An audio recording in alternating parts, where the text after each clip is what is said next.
Vamos ya a dar la bienvenida a nuestro primer entrevistado. Se trata de Mario Melo, el abogado de la Fundación Pachamama, con quien vamos a estar conversando acerca de esta audiencia que los pueblos en aislamiento voluntario se llevará a cabo en la Corte Interamericana de Derechos Humanos. Estimado Mario, bienvenido acá a Wambra Medio Digital Comunitario. Bueno, primero justamente quisiéramos confirmar su audio. Hola, buenos días. Perfecto, ahí lo estamos escuchando. Mario, la primera pregunta que se nos viene acá hasta la mesa es, bueno, ¿cómo llegamos a este momento? ¿Cuáles van a ser los temas en específico que se discutan, que se juzguen más bien en esta audiencia que la Corte Interamericana de Derechos Humanos tendrá en contra del Estado ecuatoriano? Muy bien, este es un proceso que se inicia en el año 2006, luego de que en el 2003 hubo una masacre en la que murieron más de 20 personas del pueblo taromenane. Entonces, un grupo de activistas, de personas comprometidas con los derechos de los pueblos del Yasuní, interpusieron una acción en la Comisión Interamericana que ha llevado ya 16 años de trámite y hemos llegado al momento culminante. El 23 de agosto, en la ciudad de Brasilia, la Corte Interamericana llevará a cabo un proceso de juzgamiento al Estado ecuatoriano por la violación de los derechos reconocidos a los pueblos en aislamiento, su vida, su integridad, su opción además de vivir de acuerdo a sus propios parámetros y en un medio ambiente libre de contaminación. El Estado durante estos años del Estado ecuatoriano, muy buenos días Mario, le saluda Jorge Cano. El Estado ecuatoriano durante estos años ha alegado que la violencia en esta zona es producto principalmente de un conflicto interétnico, es decir, que es un tema interno entre los pueblos indígenas de disputa por la zona, de relaciones propias en la zona. ¿Se ha superado ya estos pronunciamientos que hacía el Estado ecuatoriano? Yo creo que el Estado ecuatoriano, si ha sostenido aquello, está negando una verdad inmensa, enorme, y es que esa es una zona de gran interés petrolero y que a lo largo de los años la política pública de ampliar las fronteras extractivas dentro de territorios de pueblos indígenas, especialmente a los pueblos en aislamiento, es lo que ha generado conflictividad. Ha generado además una dinámica de violencia que perjudica en general a los pueblos del Yasuní, pero que dentro de este conjunto de pueblos, las comunidades huaorani que se encuentran en aislamiento, Tagaeri, Taromenana y algunos otros grupos, son las más perjudicadas porque son las más vulnerables. Entonces el Estado no puede rehuir de su responsabilidad, en primer lugar, al haber hecho un conjunto de decisiones que ponen en riesgo la vida y la integridad del territorio y de los pueblos del Yasuní, y en segundo lugar, por no asumir su responsabilidad de proteger la vida, la integridad de estos pueblos y de su territorio. Ahora tenemos un hecho muy concreto y es que a partir del 2013 inició ya la explotación petrolera en el Yasuní, que es justamente el lugar donde habitan los pueblos indígenas en aislamiento voluntario, y ya en este gobierno, en el pasado además, comenzó la explotación en el campo Ixpingo, que es como, digamos, uno de los campos, se va acercando más, todavía acercando más esta frontera petrolera que afecta a los pueblos en aislamiento voluntario. Al día de hoy, Mario, quisiéramos un poco también que nos comente cómo está la situación de los pueblos en aislamiento voluntario. Es una situación crítica. Día a día para ellos hay un problema de sobrevivencia. Hay una serie de presiones. En primer lugar, cada vez la actividad petrolera se inmiscuye más en su territorio. Definitivamente Ixpingo está dentro de un territorio que es tradicional de los pueblos en aislamiento. Y todas las actividades petroleras producen impactos, derrames, producen ruido, muchísimo ruido. Produce además una serie de basura que necesariamente termina en los ríos y termina contaminando el agua que ellos consumen, el suelo en donde ellos hacen sus cultivos y en general impidiendo el libre desarrollo de sus actividades. Frente a esto, las medidas que ha tomado el Estado son inexistentes. El Estado ha preferido siempre apoyar la actividad petrolera antes que los derechos y los intereses de las poblaciones locales que resultan afectadas. En este caso, los pueblos en aislamiento, que son, como decía hace un momento, los más vulnerables dentro de la sociedad ecuatoriana. Y me quería referir a eso. Ya han existido comparecencias antes ante la Comisión Interamericana de Derechos Humanos. En este agosto se anuncia esta comparecencia ante la Corte Interamericana de Derechos Humanos, pero ya se han dado resoluciones, estos mandatos hacia el Estado ecuatoriano. ¿Cuánto ha hecho caso sobre estas recomendaciones de cumplimiento quizá obligatorio el Estado ecuatoriano ante estos territorios y la explotación petrolera? En primer lugar, en el año 2006, la Comisión Interamericana dictó medidas cautelares en favor de los pueblos Tagaer y Taromenade y su territorio. En el 2007, el Estado implementó por primera vez un plan de cumplimiento de esas medidas, destinó algunos fondos públicos y comenzó, digamos, un monitoreo de la situación de estos pueblos. Todas estas medidas han sido insuficientes. Ha habido varias masacres en el año 2013, es decir, ya con varios años de funcionamiento del plan de medidas cautelares, volvieron a morir entre 20 y 30 personas de pueblos en aislamiento, sin que el Estado haya tenido ninguna estrategia que sea adecuada para prevenir estos conflictos. Todo lo contrario, siempre vinculados a estos hechos de sangre, han habido siempre la presencia, digamos, de actividades petroleras, de ruido, de contaminación, que son los que en definitiva fastidian el libre desenvolvimiento de la vida de estos pueblos. Tuvimos ya una audiencia ante la Comisión Interamericana en la ciudad de Washington en el año 2015, y en esa oportunidad los testigos que nosotros presentamos, entre los líderes indígenas, una líder como Alicia Cahuilla, pudieron establecer de manera muy clara la manera cómo la actividad petrolera es el factor que determina condiciones de violencia, en definitiva, tanto estructural como directa y simbólica en contra de estos pueblos. Por otro lado, también hubieron algunas personas técnicas, incluso un exdirector del plan de medidas cautelares, quien pudo indicar los límites que había tenido ese accionar frente a una política petrolera que es vista por el Estado como prioritaria, incluso por sobre lo que dice la Constitución del Ecuador.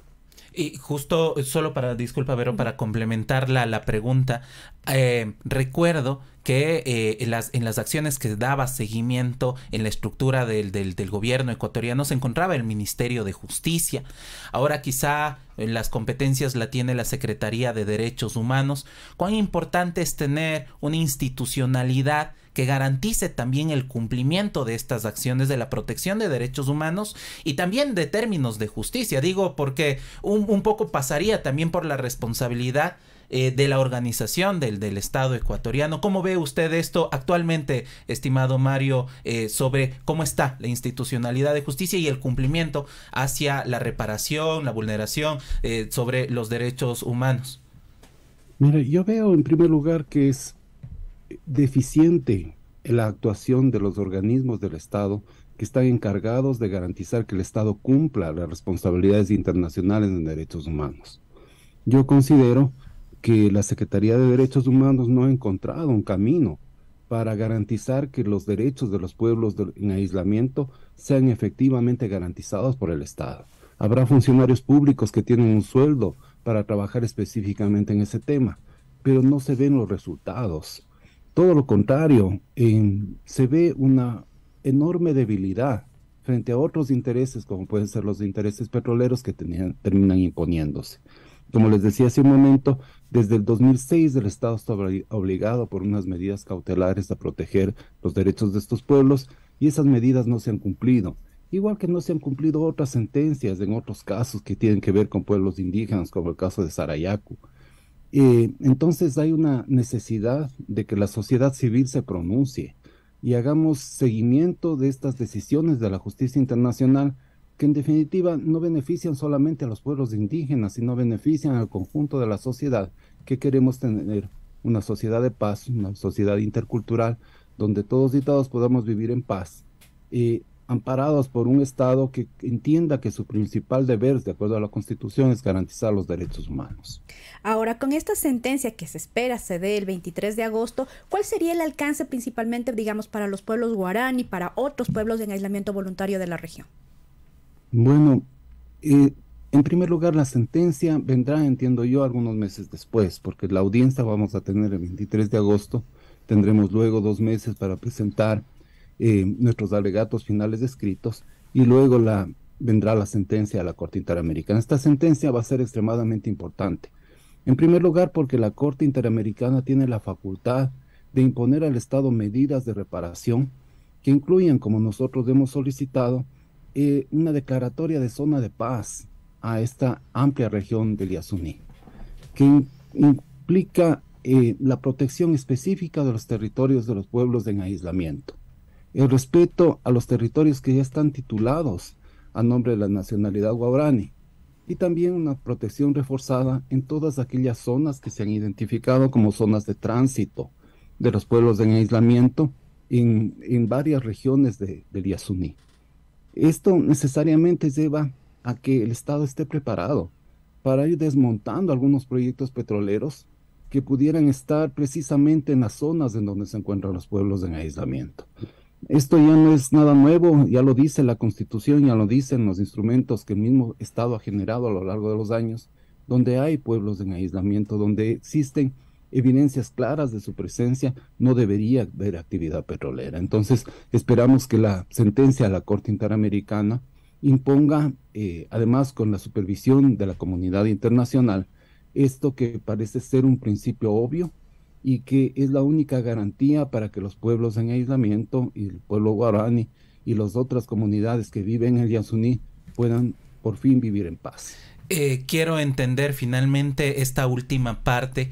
¿Qué nivel de incidencia podría tener la sentencia hacia la zona de extracción petrolera frente a proyectos que se encuentran ya en curso y posibles futuros proyectos? ¿Hay alguna acción directa que pueda generar esta sentencia? Claro que sí. Claro que sí, la Corte Interamericana es el más alto tribunal de justicia en las Américas. El Estado ecuatoriano soberanamente se ha sometido a la jurisdicción de la Corte Interamericana. Es decir, lo que decida la Corte Interamericana es obligatorio de inmediato cumplimiento para el Estado ecuatoriano. Lo que estamos pidiendo es que esta amplia región del Yasuní, que tiene muchísimos valores importantes para la nación ecuatoriana, como su biodiversidad y sobre todo su diversidad cultural, sea efectivamente protegida. Que se constituya una zona de paz, en donde los diversos pueblos y nacionalidades que viven en esa región puedan vivir en un marco de paz, sin la interferencia de actores externos, como puede ser la industria petrolera. Y que esta industria petrolera sea limitada, de acuerdo a lo que ya dice la Constitución, respetando el principio de intangibilidad. Es decir, en aquellas zonas en donde se ha podido establecer, el mismo Estado ha logrado establecer presencia de pueblos en aislamiento, no debe haber actividad petrolera. Si actualmente existe actividad petrolera en esas zonas, es una actividad ilegal e inconstitucional. Y por lo tanto, los contratos deben ser anulados, los compromisos deben ser anulados, porque está en contra del derecho público ecuatoriano. Esto está muy claro, debería ser así, pero va a ser necesario que haya una corte internacional que imponga eso a través de una sentencia para que el Estado empiece a cumplirlo. Finalmente, estimado Mario, al Estado ecuatoriano de alguna manera casi que le ha tocado coleccionar sentencias de la Corte Interamericana por la violación de los derechos humanos a la gente del territorio. Y en este sentido tenemos una sentencia de Sarayaku por también el avance inconsulto de la actividad petrolera. ¿Cómo avanza la reparación en el caso del pueblo Sarayaku? Ese es un caso muy importante para el Ecuador y en la jurisprudencia del sistema interamericano. Lamentablemente debo decir que por lo menos 3 de las medidas que dictó la Corte Interamericana y que son clave no se han cumplido.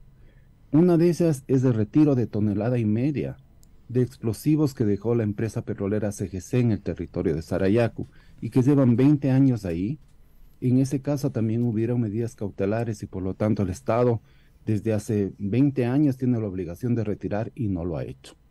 El pueblo de Sarayaku litigó 10 años ante el sistema interamericano y ya acaba de cumplir 10 años de dictada la sentencia y el Estado sigue incumplido en esta y en otras medidas.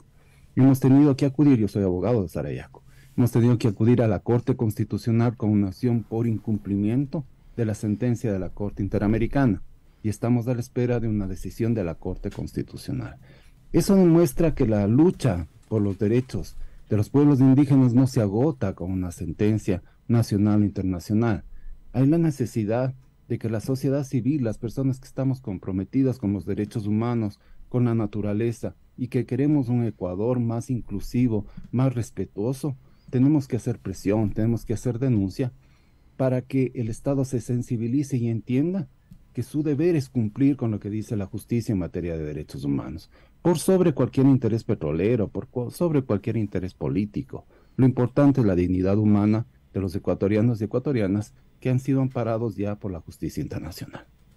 Mario, muchísimas gracias por esta entrevista y a propósito se han cumplido ya 50 años de la explotación petrolera en Ecuador, bueno, y estas son todavía las consecuencias de esta explotación. Muchas gracias. Gracias a ustedes. Ahí estábamos conversando entonces con Mario Melo, el asesor jurídico de la Fundación Pachamama, acompañado estos temas durante ya varios años. Estaremos a la expectativa entonces de lo que suceda en la Corte Interamericana de Derechos Humanos en los próximos días.